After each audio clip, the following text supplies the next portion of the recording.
Hello बच्चों, चलिए प्रश्न पढ़ते हैं। तो प्रश्न में दिया गया है, भारत में आनुवंशिकतः रूपांतरित बैंगन को विकसित किया गया है। विकल्प है हमारे पास, कीट प्रतिरोधकता हेतु, निधानी या शेल्फ आयु में वृद्धि करने हेतु, खनिजों की मात्रा में वृद्धि करने हेतु, या फिर सूखा प्रतिरोधकता हेतु। तो इस प्रश्न की मुख्य अवधारणा के बारे में हम जान लेते हैं। तो यहाँ लिखेंगे हम मुख्य अवधारणा। इस प्रश्न की मुख्य अवधारणा है हमारे पास बीटी बैंगन। तो लिखते हैं हम यहाँ पर बीटी बैंगन से संबंधित यह हमारा प्रश्न है। बीटी बैंगन का निर्माण आनुवंशिक अभियांत्रिकी के द्वारा किया गया है, इसलिए इसको हम कहते हैं आनुवंशिकतः। तो यहाँ लिखेंगे हम, इसे कहा जाता है आनुवंशिकतः रूपांतरित रूपांतरित फसली पादप। तो यहाँ लिखते हैं फसली पादप है यह, और इसका निर्माण किया गया है वो भी हम देख लेते हैं। तो बीटी अर्थात बैसिलस थुरिनजिएंसिस। तो लिखते हैं बैसिलस थुरिनजिएंसिस नाम का एक जीवाणु पाया जाता है मृदा में, जिसे बीटी जीवाणु के नाम से भी जाना जाता है। इस बीटी जीवाणु के जो क्राई जीन होते हैं, अर्थात क्रिस्टलीय प्रोटीन बनाने वाले जो जीन हैं, क्राई जीन को बैंगन पादप की कोशिका में डालकर इससे एक नया पादप बनाया गया, जिसका नाम है बीटी बैंगन। तो यहाँ लिखते हैं बीटी बैंगन, और ये जो जीन डाला गया है इसके अंदर, ये जीन है क्राई। तो लिखते हैं क्राई 1AC।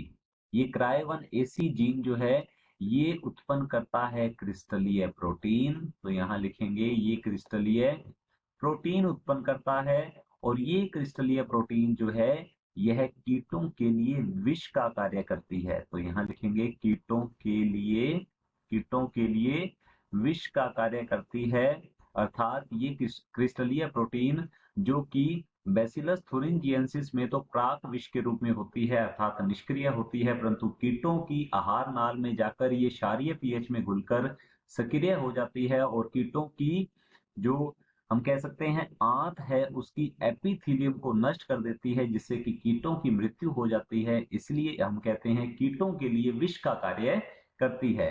अब बीटी बैंगन जो है इसके अंदर क्राइजीन डाला गया है, जिससे कि ये क्रिस्टलीय प्रोटीन का निर्माण अब बीटी बैंगन की कोशिकाओं में भी होने लग जाता है, और ये बीटी बैंगन जो है ये हो जाता है कीट प्रतिरोधी पादप। तो यहाँ लिखते हैं ये कीट प्रतिरोधी पादप होता है हमारे पास, अर्थात हम कह सकते हैं कि भारत में आनुवंशिकतः रूपांतरित बैंगन को विकसित किया गया है कीट प्रतिरोधकता उत्पन्न करने के लिए।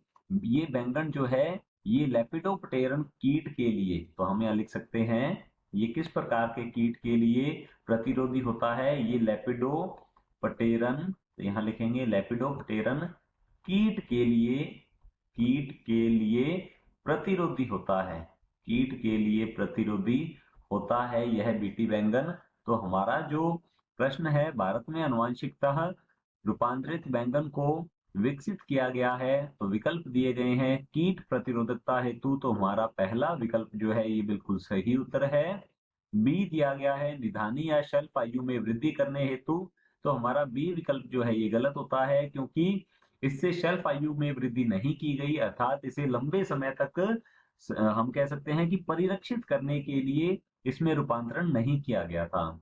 सी है खनिजों की मात्रा में वृद्धि करने हेतु। तो हमारा सी विकल्प है ये भी गलत होता है, क्योंकि ऐसा नहीं किया गया। और डी दिया गया है सूखा प्रतिरोधकता हेतु। तो हमारा डी विकल्प भी गलत होता है। विकल्प ए बिल्कुल सही उत्तर है। आशा करता हूं आपको समझ में आया होगा। धन्यवाद।